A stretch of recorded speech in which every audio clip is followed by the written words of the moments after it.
Di sini kami berdua sudah bersama Bapak Anom sebagai dosen dari Universitas Bamada Slawi.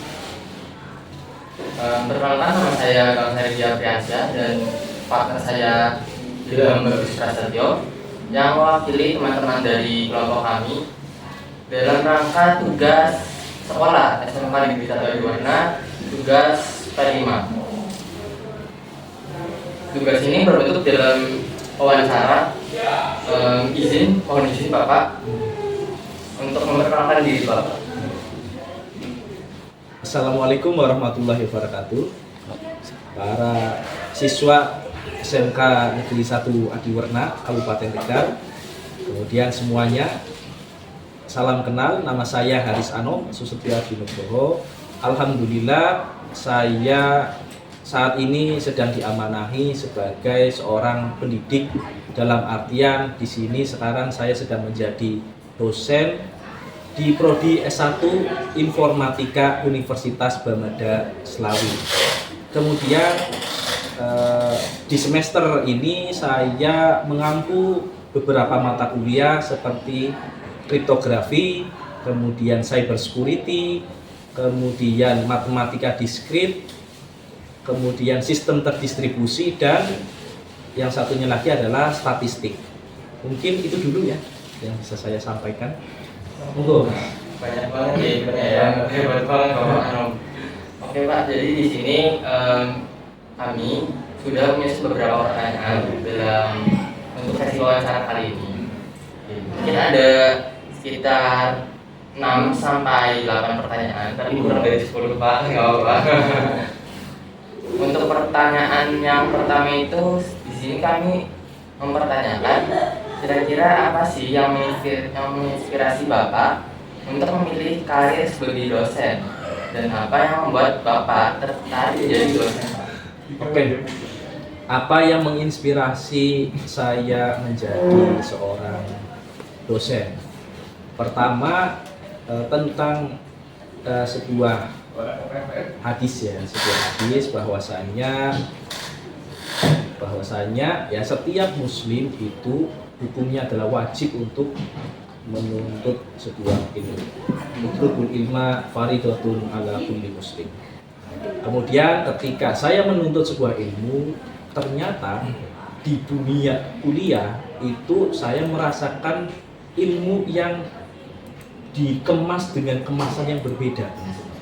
Jadi rasa untuk mencari ilmu ketika teman-teman nanti di dunia perkuliahan itu rasanya sangat nikmat.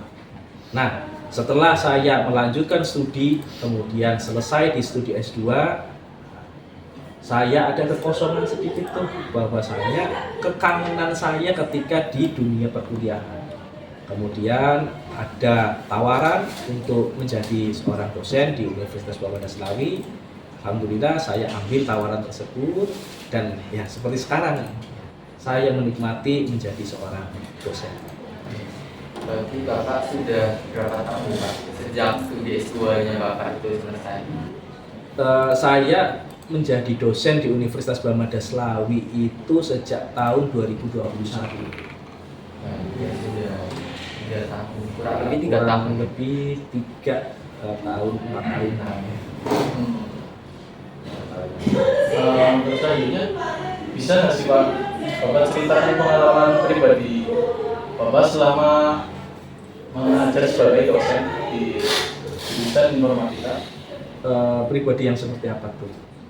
Mungkin ada pengalaman mengajar murid yang kurang gimana? Kayak gitu. Tahu bisa latar belakang seperti Bapak rasakan itu secara pribadi Bapak rasakan. Jadi pertama saya menjawab dari Mas Ilham dulu ya. Murid yang ada di Universitas Bamada Slawi pasti sama dengan murid yang ada di kampus-kampus yang lainnya. Dalam artian tidak semuanya langsung pintar dan tidak semuanya pula di atas rata-rata. Pasti ada sebaran-sebaran dari tingkat kecerdasan. Apalagi ya, ini adalah kampus, salah satu kampus yang ada di sebuah kota yang bukan kota besar, pasti ya variasi dari kepintaran murid itu bervariasi sekali. Tantangan-tantangan yang saya rasakan, yang pertama, sebelum ngomong tantangan ya, kesenangan yang saya dapatkan ketika mengajar seorang mahasiswa itu, ya sebelumnya saya pernah di sekolah juga ya, di SMA. Nah, ketika saya mengajar di mahasiswa, saya merasa bahwasanya ada beberapa hal yang belum pernah saya rasakan, dalam artian mahasiswa itu punya pikiran yang terbuka dan punya pikiran yang kritis, sehingga setiap kali saya mengajar, saya harus menyiapkan beberapa ilmu terlebih dahulu. Karena apa? Bisa jadi ya ketika hanya saya mengajar satu materi tersebut, nah ada mahasiswa-mahasiswa yang kritis ini nih, yang akan bertanya di luar materi, yang pertanyaannya mungkin jauh itu dengan materi ataupun berkorelasi juga dengan materi. Nah ini yang bukannya membuat pusing ya, tapi membuat kita senang seorang dosen. Senangnya apa? Senangnya melihat creative thinking dan analytical thinking dari mahasiswa. Berpikir kreatif dan berpikir analisis. Nah, karena apa? Ketika seorang mahasiswa sudah punya pola pikir yang kritis, ya, maka saya rasa ya, dia akan dapat menyelesaikan problem-problem yang dihadapi, baik di dunia perkuliahan ataupun ketika dia lulus dari perkuliahan. Itu yang saya seneng. Nah, kemudian yang nggak senengnya ya, yang nggak senengnya adalah, atau tantangannya, bukan nggak seneng sih, ini tantangan yang cukup berat adalah tadi ya, variasi dari mahasiswa. Tidak semuanya mahasiswa itu kritis, apalagi mahasiswa semester baru tuh dia diem, pasif dan lain sebagainya. Nah kita sebagai seorang dosen itu biasanya mencari ilmu-ilmu baru. Misalkan ya, ketika marak fenomena Gen Z ya, nah kita itu mencari bagaimana cara agar kita itu bisa berinteraksi dengan Gen Z. Mungkin ya kita mengikuti ininya mereka ya, gayanya mereka seperti ngomong skibidi, big L dan lain sebagainya kan. Nah, sehingga mereka terbuka tuh dengan kita. Nah, ketika kita sudah terbuka, mereka sudah menerima kita, karena mahasiswa baru kan masih tertutup ya, masih jaga-jaga.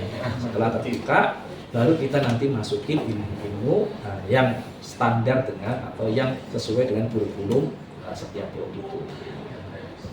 Nah, tapi tetap perjuangannya juga agak luar biasa ya, nggak mungkin langsung ini juga langsung lancar. Ya langsung lancar. Jadi mungkin yang dirasakan oleh guru kita juga mungkin sama seperti itu ya Pak. Nah mungkin sama juga. Bangga misalkan muridnya itu bisa critical thinking, problem solvingnya bagus, mungkin seperti itu juga.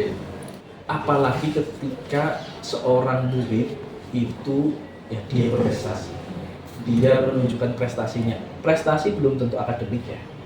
Prestasi itu apapun, prestasi bisa akademik, non akademik atau apapun. Nah, ketika guru melihat atau mendengar kabar siswanya sekarang menjadi seorang guru, atau siswanya sekarang menjadi seorang apa, atau siswanya sekarang punya bisnis yang luar biasa, itu yang saya belum, mahasiswa saya belum ada yang lulus ya, tapi ketika saya tanya ke teman-teman, rasanya itu luar biasa. Ketika melihat siswa atau mahasiswa kita sukses, misalkan kayak kemarin di kita ada satu mahasiswa yang memenangkan Olimpiade Matematika tingkat ini ya, tingkat nasional, memenangkan medali emas. Nah kita itu bangga tuh.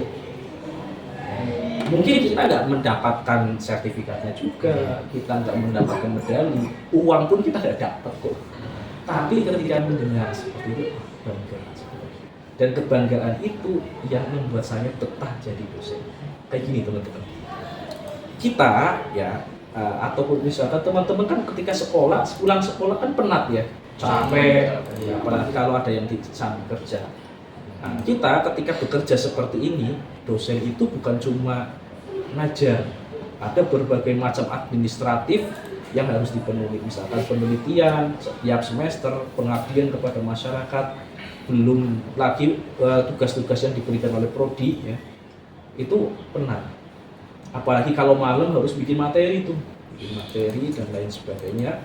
Tapi penat ya ataupun permasalahan-permasalahan yang ada di dalam diri kita ketika kita ketemu mahasiswa ataupun guru ketemu siswa, hilang tuh rasanya. Itu mungkin sebelum masuk kelas itu kita cemberut, setelah masuk kelas kita kasih salam dan lain sebagainya, mereka mungkin menjawab, ketawa dan lain sebagainya, hilang. Itu senangnya jadi guru, senangnya jadi pendidik. Itu sih yang membuat saya, kesan saya, kenapa saya suka menjadi dosen. Ya, kayak profesi. Ya.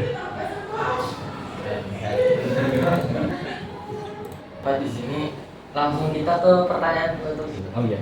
Jadi ada satu pertanyaan penutup, mungkin kita gabungkan saja.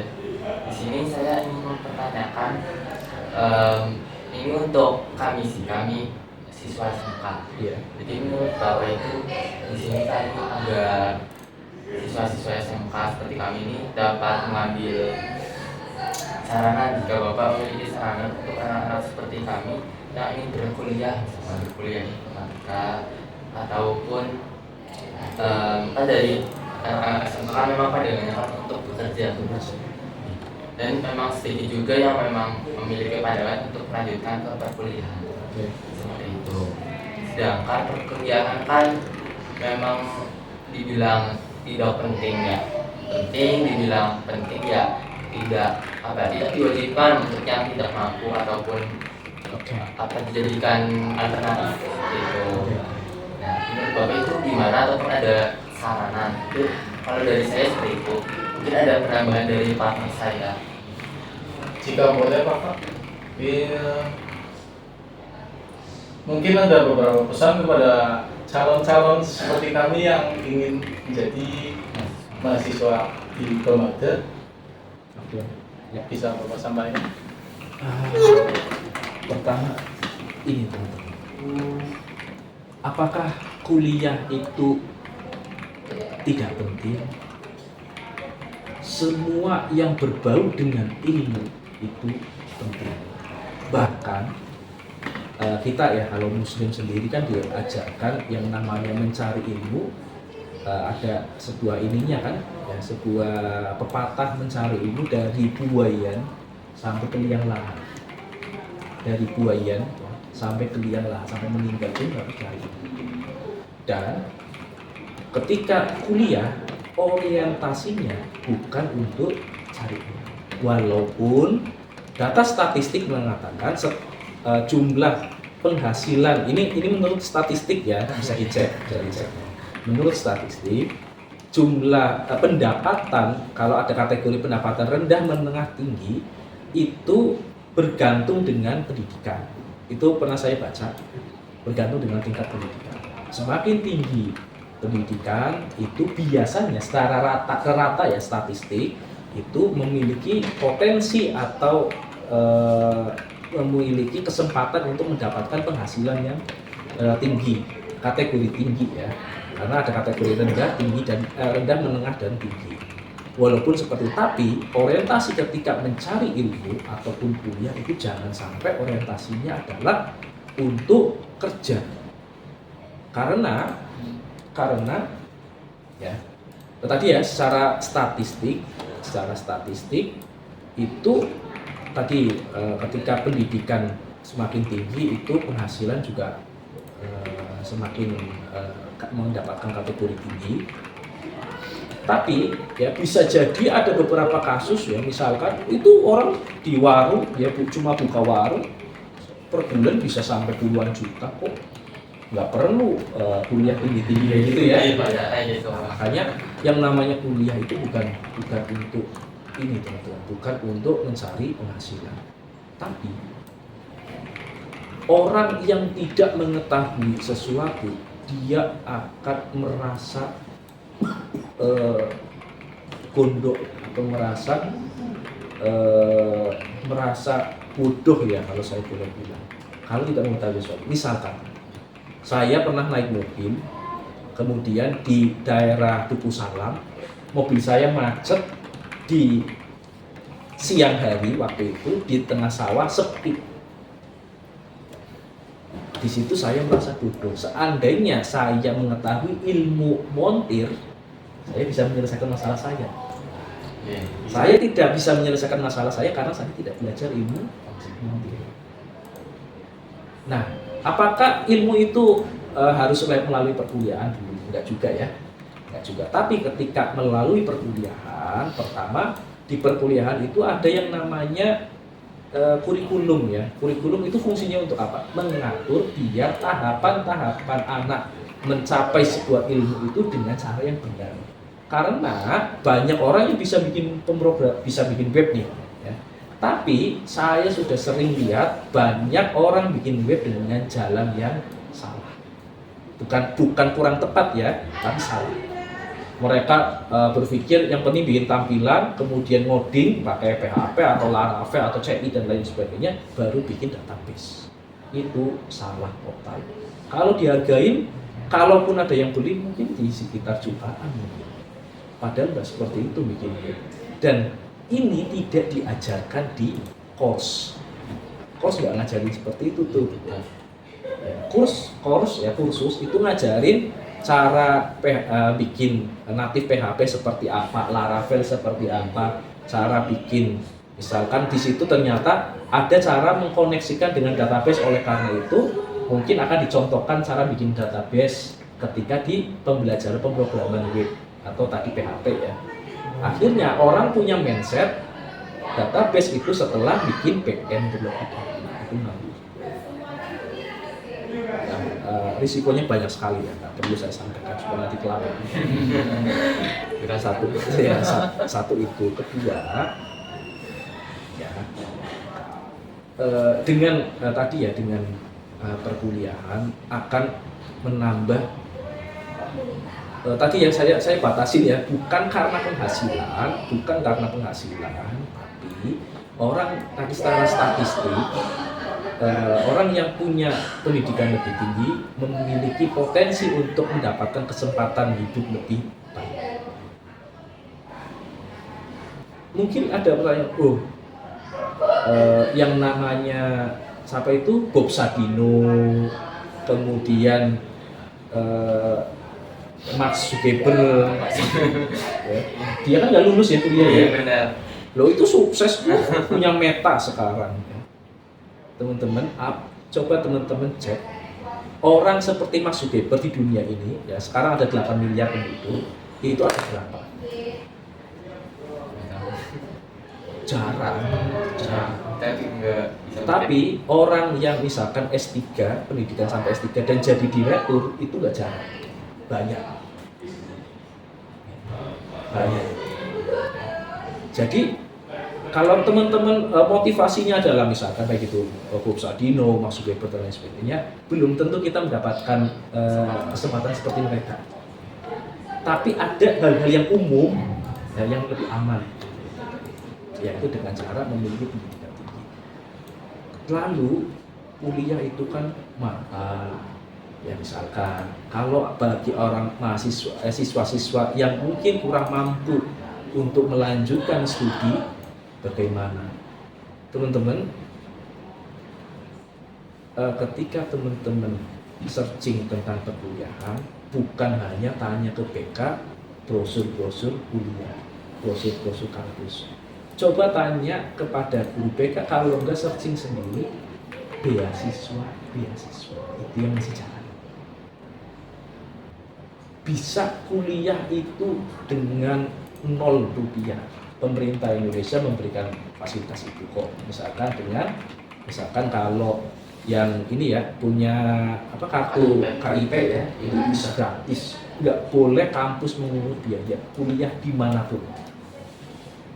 Kemudian beasiswa dari Bank Indonesia, beasiswa dari kemarin ada dari diaspora dan lain sebagainya, banyak sekali. Dari BCA, BNI, banyak beasiswa yang kadang siswa itu memang belum pernah melihat itu. Lihatnya kan kalau ke BK, brosur. Betul. nggak melihat beasiswa, padahal banyak. Itu satu, bisa cari beasiswa.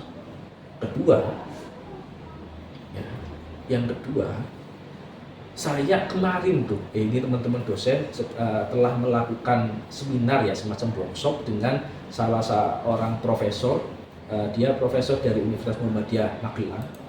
Beliau cerita ya, beliau dulu adalah seorang cleaning service di Muhammadiyah Magelang, Universitas Muhammadiyah Magelang. Cleaning service, pendidikannya SMA. Cleaning service. Tapi beliau punya semangat yang kuat. Sambil beliau jadi cleaning service, beliau kuliah D3. Kemudian lulus D3, di situ berubah jadi laboran. Laboran beliau lanjut lagi. Nah, beliau sampai nggak apa-apa saya kuliah, saya kerja sampai malam juga nggak apa-apa. Yang penting saya masih bisa kuliah dan lain sebagainya. Jadi S1 terus akhirnya ada tawaran S2, beliau ambil S2 dan jadi dosen. Sekarang profesor itu di atasnya doktor. Kalau sekolahnya itu doktor, kalau profesor itu gelar ya, kehormatan. Beliau profesor masih muda, umurnya di 40-an tahun. 41 atau 42 tahun. Namanya Prof Muji. Bagus, pinter banget. Dan orangnya karena berasal dari orang yang punten ya, yang waktu itu orang yang kurang mungkin. Akhirnya attitude-nya bagus dalam menyampaikan materi itu bagus, dengan attitude yang luar biasa ya, tidak seperti mungkin ya orang-orang yang gelar-gelar tinggi tapi kadang attitude-nya. Jadi ketika kita punya sebuah keinginan, kemudian kita perjuangkan keinginan itu, ingat ya, setelah kita ikhtiar, berdoa dan bertawakal. Ketika kita bertawakal, insya Allah ya sudah kita wakilkan kepada Allah, jangan takut. Contohnya Prof Muji dari Universitas Muhammadiyah Magelang. Beliau dari bawah bisa jadi profesor, umur 41. Ya, jadi menurut saya halangan tentang uang dan lain sebagainya bukan halangan, itu alasan kita untuk mengunci diri kita, bukan sebuah fakta, itu alasan aja sih. Untuk yang mungkin Bapak ingin memberikan pesan kepada calon-calon atau mahasiswa yang akan menjadi mahasiswa yang Bapak ajar, mungkin ada. Untuk seluruh mahasiswa-mahasiswiku, baik yang saya andu ataupun semuanya ya, bahwasanya teman-teman kejarlah mimpi kalian.